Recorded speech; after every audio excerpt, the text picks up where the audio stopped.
I knew birthdays could be messy, but I never expected mine to end with my sister's hands shoving a cake into my face so hard the world snapped sideways. I remember the smear of frosting, the sting of blood mixing into it, and Rowan's laughter bright, sharp, deliberate as I hit the floor. People rushed in only to shrug. It was just a joke while my vision pulsed blue and white. I tried to believe them. I tried to stand. But the next morning at the ER, the doctor froze at my x-ray and asked me a question no sister should ever trigger. I grew up learning to swallow things, small hurts, sharp comments, moments that should have felt wrong but were brushed off as harmless. In my family, peace was a performance and I played my part well. I was the quiet one, the steady one, the daughter who didn't need attention because, as Mom liked to say, Avery's strong. She can handle herself. What she meant was simpler. Rowan needed the spotlight more. Rowan was born 18 months after me, but you'd think she was the first child, the favorite child, the son we were all expected to orbit. She had that kind of presence, loud, dramatic, magnetic. When she walked into a room, Mom lit up. When I walked in, Mom softened polite, like she'd just remembered I existed. I learned early that Rowan's moods dictated the temperature of the entire house, and Marlene, our mother, did anything to keep her smiling. And me, I fit myself into the cracks. I tried not to question the small things, the way Rowan accidentally bumped me into the coffee table when we were 10, the way she whispered clumsy after I tripped down the stairs in high school, the way she insisted on carrying my bags at family gatherings, only for the contents to end up mysteriously spilled. Mom always reacted the same way: Avery, don't be dramatic. Your sister loves you. So I stopped asking for help. I focused on work, built a life in my small Seattle apartment, kept my distance when I could. But Rowan had a talent for finding ways to stay in the center of my orbit. Little comments, little digs moments she turned into jokes. Everyone laughed at, except me. And every time I tried to defend myself, I heard the same line, "You're too sensitive." Rowan didn't mean it. That's why on the night of my 36th birthday, even as blood slid warm down my neck and frosting blurred my vision, part of me still wondered if maybe I was overreacting. Maybe the pain blooming at the base of my skull was just bad luck. Maybe Rowan's grin, so wide, so sharp, wasn't satisfaction, but poor timing. Maybe the laughter around me wasn't cruelty, but confusion. I kept replaying the moment as I drove home, the steering wheel cold beneath my palms. I tried to believe it was just a joke, just an accident, just Rowan being Rowan. But lying awake that night, head pounding, something felt different. An instinct deep in my chest, whispering that this time, something was very, very wrong. And by the next morning, when I staggered into the ER, I would learn that instinct wasn't exaggeration.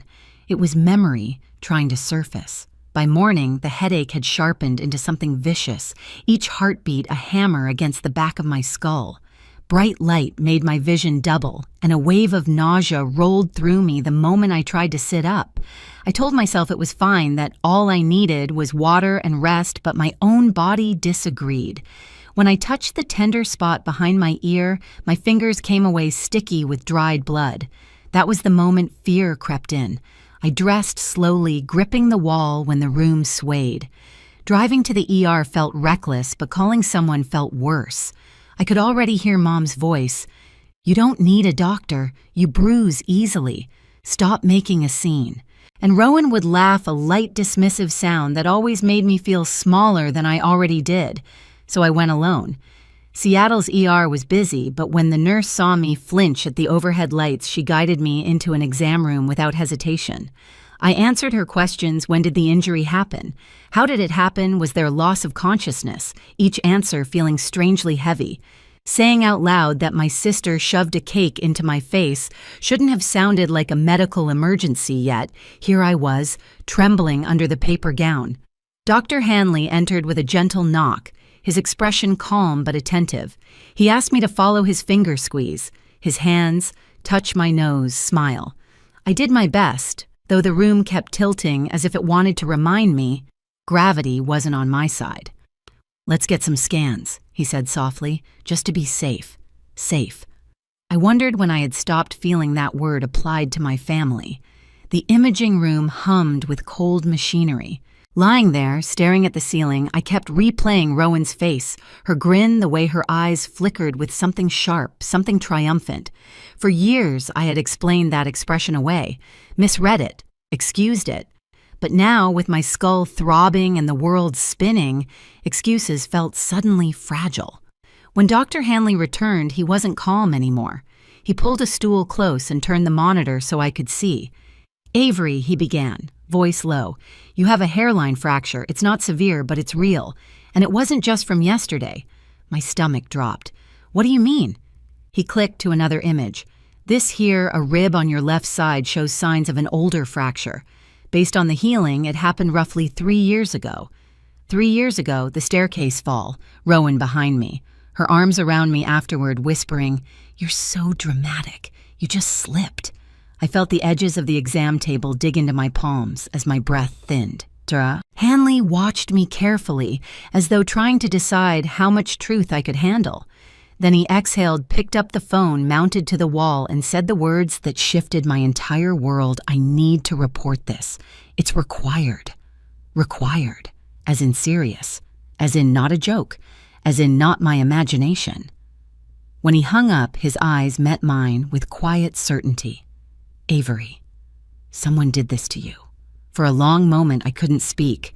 The words, "someone did this to you," echoed in my head louder than the beeping in the hallway, louder than the pounding inside my skull.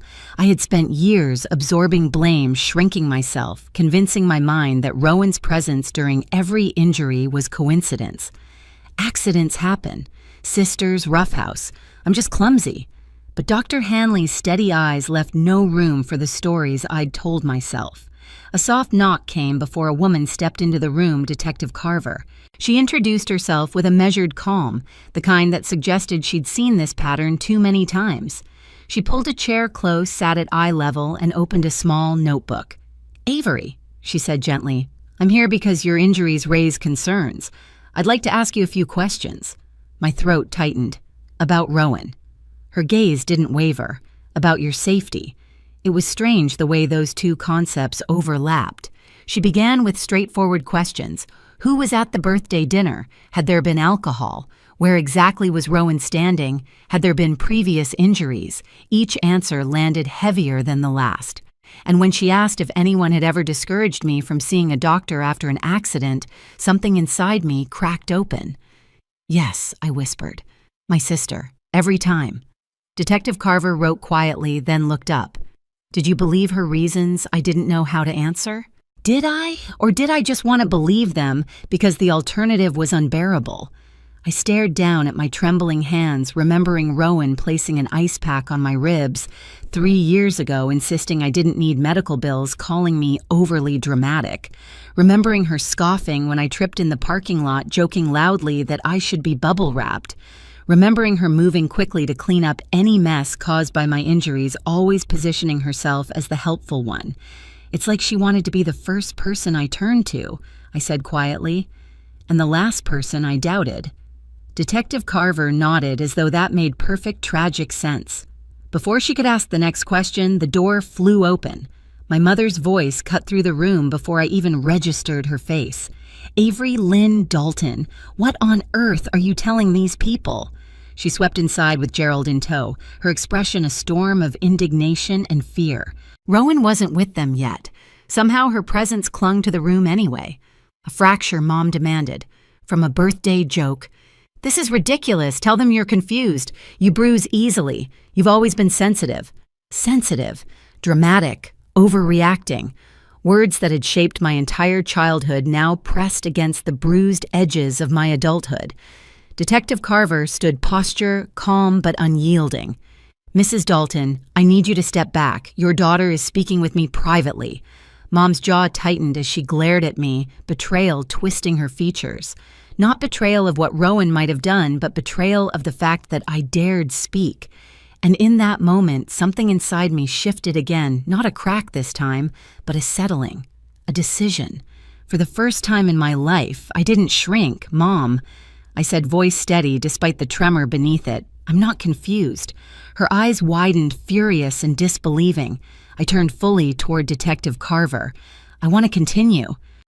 Detective Carver didn't waste time once I gave consent. She asked Mom and Gerald to step outside, and despite Mom's protests, the detective's tone made it clear this wasn't optional. When the door finally closed, the room felt strangely lighter, as if removing my mother's presence untangled a knot I'd carried for decades. Carver sat again. Avery, I'm going to be honest with you. The pattern you've described, the injuries, the minimization, the pressure not to seek medical help, it's concerning. And combined with what Dr. Hanley found, we need to treat this seriously. I nodded, though the reality of what she implied hovered just out of reach, too large to take in all at once.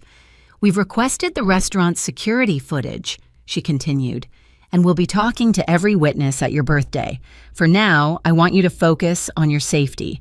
Do you feel safe going home? The question stunned me more than the diagnosis. Safe.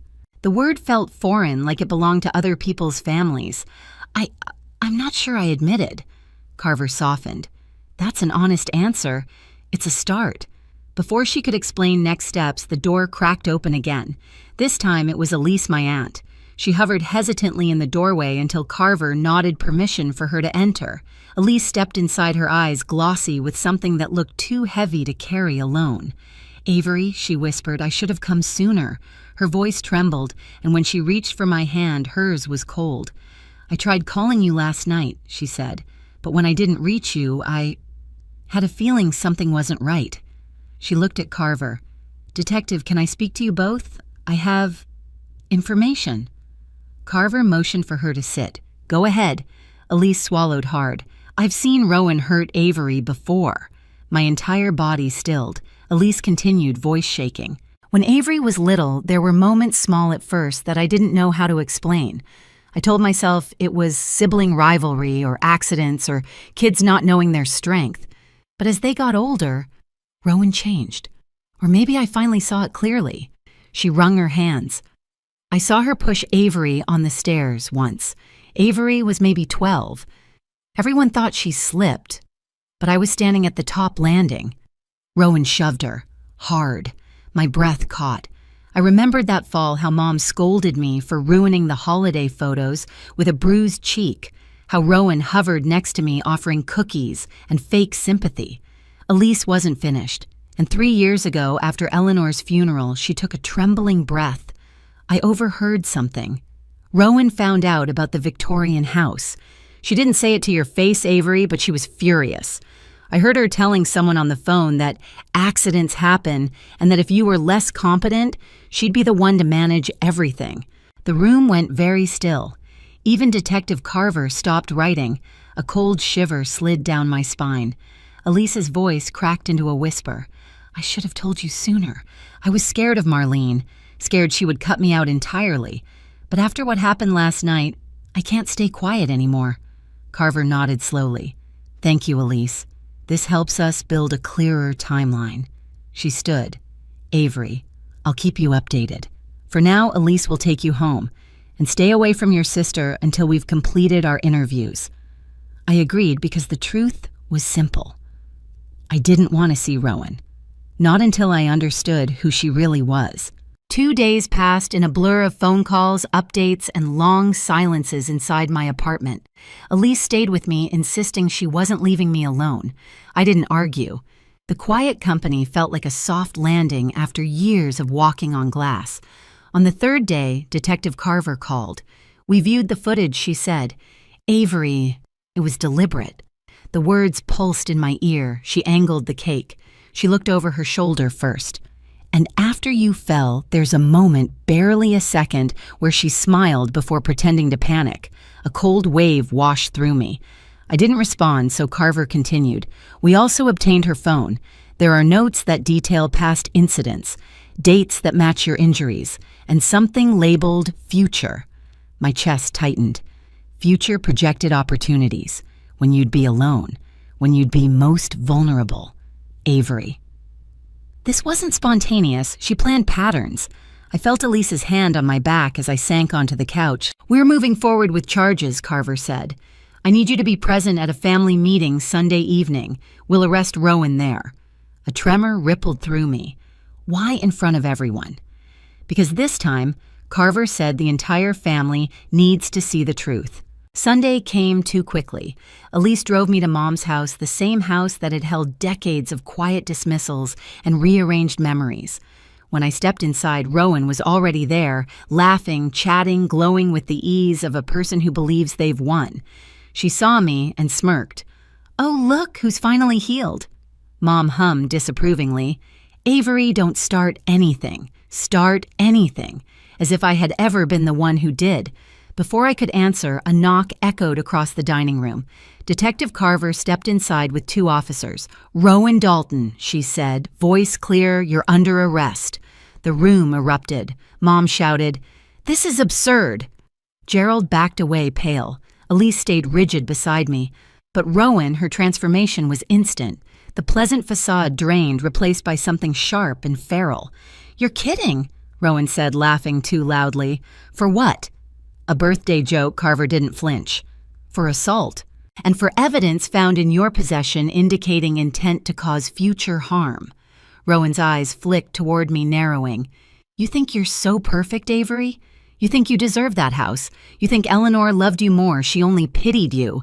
Mom gasped. Rowan kept going, unraveling in real time. "I've cleaned up after her my whole life. She was always pathetic, always fragile, and everyone acted like I should feel guilty for being stronger." Carver cut in. "That's enough." But Rowan lunged forward, pointing at me with trembling rage. "You ruined everything the day you were born." And there it was, the truth she'd hidden beneath 20 years of smiles. The officers stepped in, cuffing her wrists as she thrashed. "Mom, tell them Avery is exaggerating, tell them." But Marlene wasn't moving. Her face had gone ghostly, white eyes wide with a dawning horror I'd never seen before. Maybe for the first time, she finally understood the monster she had protected. Rowan's voice cracked into a scream as she was led out of the house, and I stood there, heart pounding, realizing the world had shifted again, this time in my favor. The aftermath unfolded quietly, almost gently, as if the world was trying to hand me a softness I'd never been allowed before. Within weeks, Rowan accepted a plea arrangement, supervised probation, mandatory therapy, and a long-term order preventing her from coming near me. It wasn't dramatic, but it was justice, steady, undeniable. Mom barely spoke during the hearings.